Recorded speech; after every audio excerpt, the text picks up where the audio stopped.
मास m है, तो mg force नीचे लगेगा, बायएंड फोर्स F मान लीजिए, एंड ये A से नीचे आ रहा था, तो यहाँ से इसका इक्वेशन हम लिखेंगे तो आ जाएगा mg minus F is equal to ma।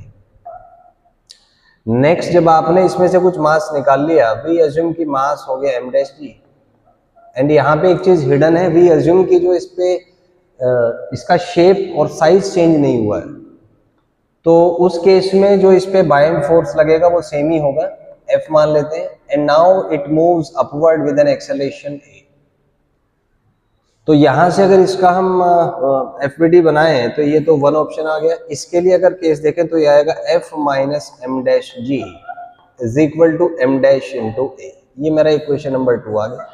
तो इन्हीं दोनों इक्वेशंस को हम रीअरेंज कर लेते हैं, यहाँ से दोनों को आप ऐड कर दीजिए, तो यहाँ से कैलकुलेशंस करके आपका जो है m डैश का वैल्यू आप कैलकुलेट कर सकते हैं। तो दोनों इक्वेशंस आ गई, इससे आप अगर कैलकुलेशंस करेंगे फाइनली तो ये कैलकुलेट होके m नोट आपका 2ma upon g plus a आ जाएगा। That is answer of this question.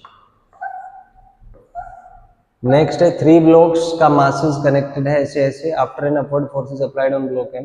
ठीक है, what is net force on the block of mass 2? तो यहाँ पे ध्यान दे, नेट फोर्स पूछा है और आपसे कह रहा है कि वेलोसिटी कांस्टेंट है with a constant speed v। अब क्योंकि डायरेक्शन भी फिक्स है तो इसका मतलब वेलोसिटी कांस्टेंट है, वेलोसिटी कांस्टेंट है तो एक्सेलरेशन 0 है, और एक्सेलरेशन 0 है तो नेट फोर्स भी 0 आएगा। तो इसमें अगर नेट फोर्स की बात करें सो दैट विल बी 0, तो यहाँ से सी ऑप्शन करेक्ट हो जाएगा, C will be correct over here. Next इसमें है कि explosion breaks a rock into 2 parts. Again ये क्वेश्चन रिपीट हो रहा है, तो कंजर्वेशन ऑफ लीनियर मोमेंटम पे बेस्ड है, initial momentum is equal to final momentum, इसी कॉन्सेप्ट पे क्वेश्चन सॉल्व हुआ है। आइए मैं इसके कैलकुलेशंस आपको दिखा देता हूँ। सो यहाँ से मोमेंटम कंजर्व करेंगे तो यहाँ से P3 आपका आ जाएगा, तो P1 और P2 वेक्टर फॉर्म में आप निकाल लीजिए, तो यहाँ से आपका P3 ये हो जाएगा। मैग्नीट्यूड अगर पूछे तो इसको स्क्वायर करके आप ऐड कर दीजिए, तो वहां से P3 आ जाएगा, और मास जो है इसका P3 बाई V3 होगा, तो ये 5 kg आप कैलकुलेशंस कर सकते हैं।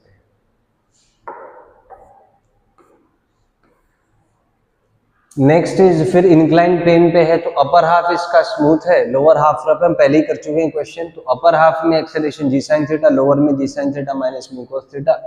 कैलकुलेशंस हैं इसके, तो इसमें रेस्ट से चल के रेस्ट में आ गया, तो इसका मतलब है कि यहां से मान लीजिए कि इसका कुछ वर्क एनर्जी से हम कर सकते हैं, टोटल वर्क डन 0 है, तो इसका मतलब है नेट वर्क डन 0 हो जाएगा, तो work done by friction plus work done by gravity 0 है।